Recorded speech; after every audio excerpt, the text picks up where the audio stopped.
एक दफ़ा आपको फिर खुशामदीद कहते हैं। आज पाकिस्तान मुस्लिम लीग नून के लिए सबसे बड़ा सवाल ये है कि मियां नवाज शरीफ साहब, जिनकी एवन फील्ड केस के अंदर अपील मंजूर हो चुकी, कन्विक्शन ख़त्म हो चुकी है, अल-अज़ीज़िया में उनकी अपील समात के लिए मुकर्रर है, उस पर समात भी हो चुकी है। अमजद परवेज़ साहब अपने दलाइल भी दे चुके हैं, नैब ने अपने दलाइल देने हैं। मियां नवाज शरीफ साहब की एक्विटल अगर अल-अज़ीज़िया रेफरेंस में भी हो जाता है तो उसके बावजूद क्या मियां नवाज शरीफ के लिए कोई प्रॉब्लम रहेगा?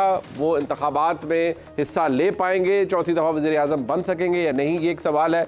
दूसरी जानिब ये कि पाकिस्तान मुस्लिम लीग नून इस वक्त ग्राउंड पर कितनी मकबूल है।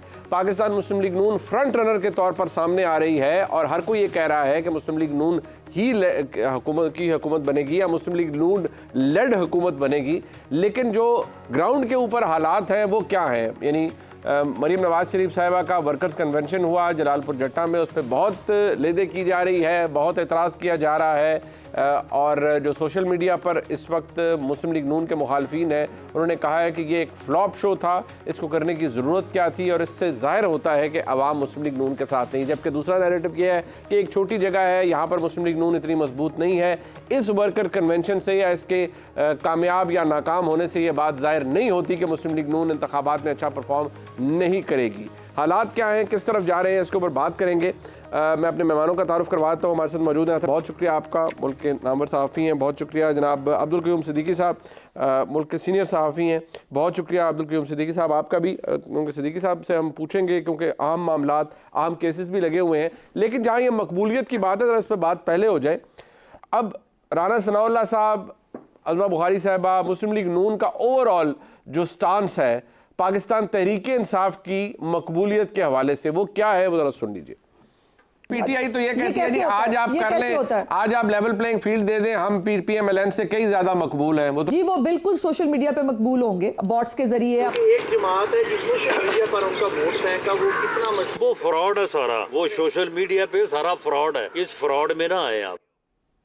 ये फ्रॉड है और सोशल मीडिया पे ही मकबूलियत है पाकिस्तान तहरीक इंसाफ की। जबकि जो उन्हें मैं जलसे कहूँ या वर्कर्स कन्वेंशन कहूँ, यानी पीटीआई की वो मैं फर्स्ट ईयर सेकंड ईयर तो क्या शायद थर्ड ईयर लीडरशिप भी नहीं बनती, शेर अफजल मरवत साहब की जो फुटेज सामने आती है खैबर पख्तूनख्वा से, वो तो ये बताती है कि बड़ा इंप्रेसिव क्राउड होता है वहाँ। पाकिस्तान तहरीक इंसाफ के कोई मेन लीडर्स मौजूद नहीं होते, सेकेंड ईयर भी मौजूद नहीं होती, थर्ड ईयर भी नहीं होती, लेकिन आपको ग्राउंड स्वेल नज़र आता है कि लोग इकट्ठे हो जाते हैं और अब वो ये इरादा रखते हैं कि वो पंजाब में भी आएंगे। तो फैक्ट ये है कि पाकिस्तान तहरीक इंसाफ अपनी मकबूलियत ग्राउंड पर शो करती नज़र आ रही है। मुस्लिम लीग नून ने 21 अक्टूबर को मियां नवाज शरीफ साहब की वापसी पे एक बहुत बड़ा जलसा किया।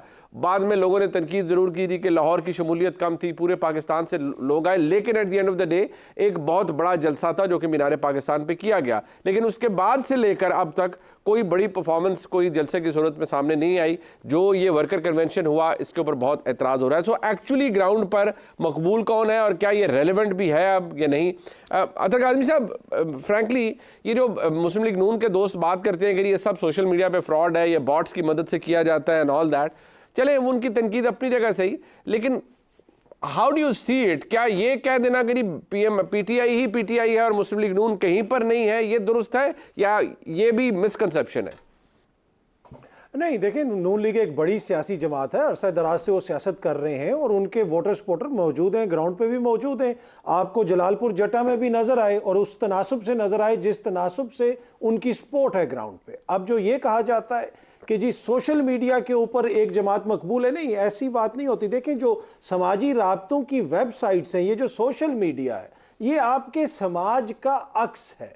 इसमें कुछ हद तक तो आप चीज़ों को मैनिपुलेट कर सकते हैं, कोई पोल आप जीत जाए, लेकिन आप अवामी राय आमा उस तरह नहीं बना सकते। इसकी एक खुसूसियत ही या इसकी एक खूबी ये है कि इसमें आप नैरेटिव उस तरीके से कंट्रोल नहीं कर सकते अनलेस आपके पीछे अवामी सपोर्ट। और वो हमने देखा कि एक तरफ मरियम बीबी, दूसरी तरफ जो है चेयरमैन तहरीक इंसाफ का एक वकील, उसको देखें अवाम उसके पीछे किस तरह आ रही है। आज कोहाट के आप मनाजर देख लें, और आप कल आपने गुजरात में जो आपने देखा कि नवाज शरीफ साहब की जो पॉलिटिकल अगली जानशीन है वो वहां पे गई हैं और वहां पे लोग कितने आए। तो ये सामने नजर आ रहा है कि ग्राउंड के ऊपर इस वक्त नून लीग की उतनी मकबूलियत नहीं है जितनी उनके हवाले से बहस हो रही है कि उनका वजीर आजम कौन होगा, उनके कानूनी मसाइल। मुझे नहीं लगता कि मियाँ साहब के कानूनी मसाइल उनके कभी भी आड़े आएंगे। उनके लिए मसाइल इस वक्त सियासी हैं, और सियासी मसाइल ये हैं कि जो हार्टलैंड है, नून लीग का हार्टलैंड, जिसको आप जीटी रोड की बेल्ट कहते हैं, ये उसकी हालत है। तो बाकी मुल्क के अंदर जो सूरत हाल है, फिर उसका अंदाजा आप खुद लगा सकते हैं। हम केसेस भी इस हफ्ते यानी अगले हफ्ते में लगे हुए हैं मुख्तलिफ अदालतों के अंदर। अब्दुल कयूम सिद्दीकी साहब, ये ज़रा बताइएगा कि मियां नवाज शरीफ साहब की अहलियत के हवाले से बड़ी बहस है, और इस तरह की खबरें भी आ रही हैं कि मियां नवाज शरीफ साहब को मुकम्मल कानूनी पोजीशन वाज़े की गई है कि इसमें मसाइल भी हो सकते हैं। अब एक मौक़िफ़ वो जो हमने मुख्तलिफ वकला उसमें बयान देते हैं, लेकिन आप भी की भी बहुत सी वकला से गुफ्तगू होती है। मियां नवाज शरीफ साहब के लिए अल अज़ीज़िया के अंदर उनके एक्विटल के बाद, क्योंकि वो लग रहा है बाइंड आज के एक्विटल उनका हो जाएगा, तो ऐसी सूरत हाल में उनके लिए मैदान साफ़ है क्योंकि इलेक्शन एक्ट के अंदर तरमीम हो चुकी है और वो बिल्कुल एलिजिबल होंगे इंतखाबात के लिए, या नहीं वो सुप्रीम कोर्ट का फैसला रुकावट क्रिएट करेगा उनके लिए? मुनीब साहब, ये बड़ी दिलचस्प इस वक्त सूरत हाल है कि एक प्राइम मिनिस्टर जो है वो साइफर केस और अल कादिर ट्रस्ट के हवाले से जेल के अंदर है। एक प्राइम मिनिस्टर जो हैं वो इस वक्त अपनी नाअहली के हवाले से जो कानूनी कार्रवाई है उसको फेस कर रहे हैं, और एक प्राइम मिनिस्टर जिसका अदालती कर्तव्य हुआ था वो, ये तमाम मतलब देखें कि तारीख को अगर हम देखें तो ये इस दिसंबर का महीना इन तमाम तीनों चीज़ों के हवाले से बड़ा अहम होगा, और फिर बिलखुसूस 12 दिसंबर और उसके बाद होने वाली जो भी मामलात होंगे। जहाँ तक मियां नवाज शरीफ साहब का केस का ताल्लुक़ है, वहाँ पर अगर ये अल अज़ीज़िया की, जैसा कि सामने नज़र आए, फ़ोटो कॉपीज़ जो हैं वो उनके ऊपर कानून शहादत, मतलब बहुत सारी चीज़ें जो हैं वो सारी आर्गूमेंट्स आपके सामने आ चुके हैं। उसके बाद ये सस्टेन करती हुई दो उन रेफरेंसेस की बुनियाद पर ये लगती नहीं है कि ये अल अज़ीज़िया सस्टेन कर सकेगा।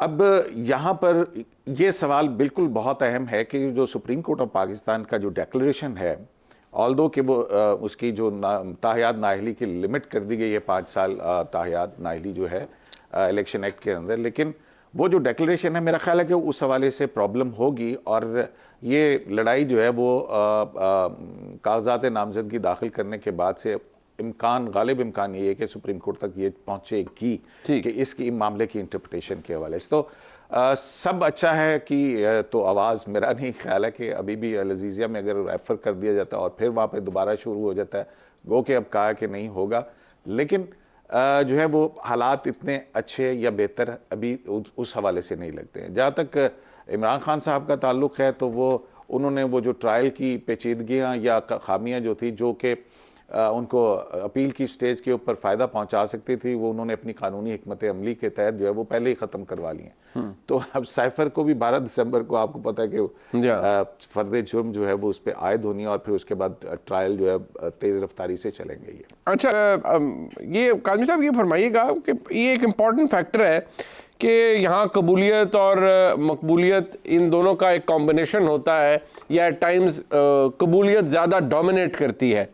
जो आज हालात हमें नज़र आ रहे हैं पाकिस्तान तहरीक इंसाफ के, कम से कम ये कि खैबर पख्तूनख्वा से जो खबरें आ रही हैं, और जिस तरह आपने भी बताया, हम जब फुटेजेस देखते हैं उससे तो पता लगता है कि लोग बड़े जोश और जज्बे के अंदर हैं कि तहरीक इंसाफ को वोट देना है, लेकिन जो एक फैक्टर है कबूलियत का, उसका बड़ा इट्स ऑफ पैरामाउंट इम्पॉर्टेंस। आपको लगता है कि कुछ तब्दील हो रहा है या हो जाएगा, कहते हैं बाय द डे, जब इंतखाबात के वक्त करीब आएगा, या फिलहाल तो ऐसे ही लग रहा था ना कि इमरान खान के लिए या तहरीक इंसाफ के लिए फिलहाल इक़्तिदार में आना मुश्किल है, but do you think some things going to change by the day? देखिए, डिपेंड करता है कि आपका वक्त कैसा गुजर रहा है। जिस तरह आपने भी जिक्र किया कि माजी में नवाज शरीफ साहब के केसेस भी इतनी ही तेज़ी से चलते थे और वो थोड़े से ओपन चलते थे। खान साहब के जो हैं वो जेल के अंदर चल रहे हैं और उसी तेजी से चल रहे हैं, और वही नैब के लोग जो वो आके क्या क्या स्टोरियां किले में भी चलते थे, वो क्या क्या स्टोरियां सुनाते थे वो नैब के दोस्त आके कि मियां ये भी इल्ज़ाम है, वो भी इल्ज़ाम है, ये भी है, ऐसा भी है।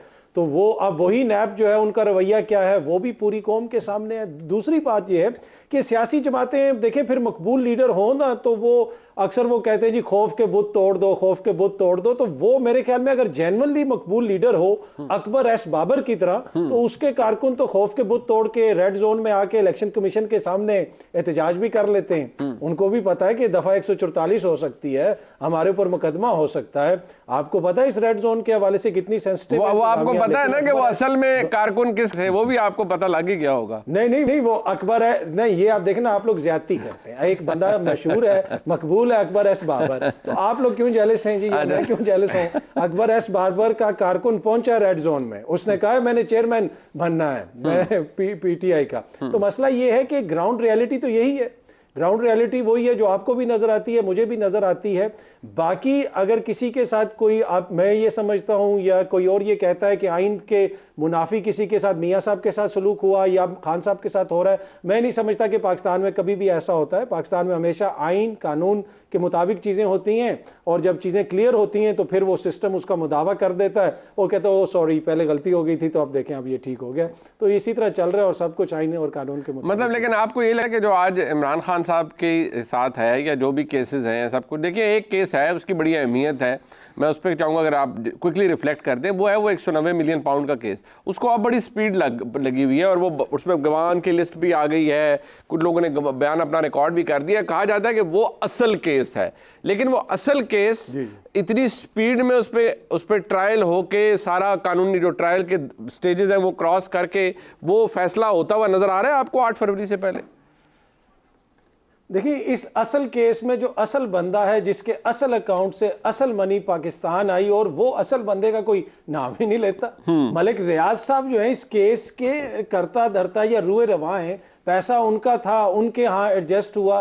तो जब तक आप उनकी तरफ से कोई सामने चीज नहीं आ रही, तो अगेन फिर वही है ना कि केसेस को सियासी बुनियादों पे चलाया जाता है, फिर उसके अंदर मुख्तलिफ तौजीहात पेश की जाती हैं। देखिए, किसी के ऊपर भी आप यहाँ पे कोई भी इल्ज़ाम लगा देते हैं।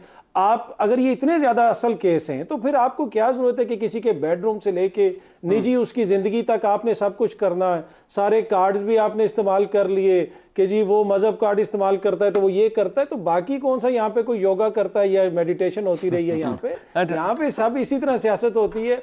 तो मेरे ख्याल में ये वही है जो कुछ होता आ रहा है, पर ये कोई पहली दफा इमरान खान के साथ नहीं हो रहा, इससे माजी में मियां साहब के साथ सारों के साथ हुआ, बट उससे पहले बीबी के साथ भी हुआ। बिल्कुल। अब असल इम्तिहान वहां से शुरू होता है कि सीखेंगे क्या इससे, क्या खान साहब भी कुछ सीख के निकलेंगे या फिर कम से कम अभी तो नहीं लगता, लेकिन अभी सब वो तैयार हो जाएंगे। जाहिर बात है वो असूल और बुत खौफ के बुत तोड़ना पीछे की बात है। मेन बात तो वो भी कहते हैं कि मेरी सेटिंग करवा दें दोबारा जहां सारों की होती है, वो भी यही कह रहे हैं कि मेरी सेटिंग करा दो दोबारा, तो मैं ताबेदारी वास्ते बिल्कुल हाजिर हूँ और A1 करके हाजिर हूँ। ऐसी मिसाल नहीं मिलेंगी जैसे मैं अब ताबेदारी करूँगा। मसला ये है अब्दुल क़य्यूम सिद्दीकी साहब, टुवर्ड्स दी एंड मुझे ये फरमा दीजिएगा कि जिस तरह अभी एक वो अलकादर ट्रस्ट केस की बात की, तो उसमें इंपॉर्टेंट फैक्टर ये भी तो है ना कि अगर वो बिल्कुल ही एक प्राइवेट चीज़ थी तो फिर उसके ऊपर प्रेस कॉन्फ्रेंसेस हुकूमत ने क्यों की, फिर उसके अंदर काबीना के अंदर वो मामला क्यों लाया गया? अगर वो एक प्राइवेट ट्रांजैक्शन है जो कि हज़ारों की तादाद में होती है, किसी शख्स के अपने पैसे हैं, वो जहाँ मर्जी भेजे पाकिस्तान के अंदर, गवर्नमेंट उसके अंदर क्यों इन्वॉल्व थी? सबसे इंपॉर्टेंट क्वेश्चन तो ये है। जी हाँ, बिल्कुल यही इंपॉर्टेंट क्वेश्चन है कि शहजाद अकबर मिर्ज़ा जो हैं वो उस दौर में वहाँ पर क्या करने के लिए गए थे और फिर कैसे वो सारा कुछ हुआ, और फिर जो अलकादर ट्रस्ट है उसमें वहाँ पे किसका पैसा है, वो किस लिए गया था, ये तो सारी चीज़ें रिकॉर्ड के ऊपर मौजूद हैं। लेकिन बड़ा ये एक ट्रिकी सा है कि ये जो 190 मिलियन पाउंड के हवाले से है, ये क्या पाकिस्तान की गवर्नमेंट जो है वो वहाँ पे एज एन अफेक्टेड पार्टी गई थी? ये एक बहुत बड़ा सवाल होगा। फिर जो है इसके ऊपर बहुत सारी चीज़ें जो हैं वो करेंगी, बेस करके आगे जो है वो चलेंगी। ठीक, कानून के हवाले से मेरा ख्याल है कि इसके अंदर काफ़ी पेचीदगियाँ आएंगी जब जैसे जैसे केस जो है वो आगे चलेगा। बज़ाहिर आपको लगता है कि बड़ा सीधा सादा सा और इस तरह से केस है, सीधा है नहीं, मेरा नहीं ख्याल है कि ये इतना सीधा नहीं है।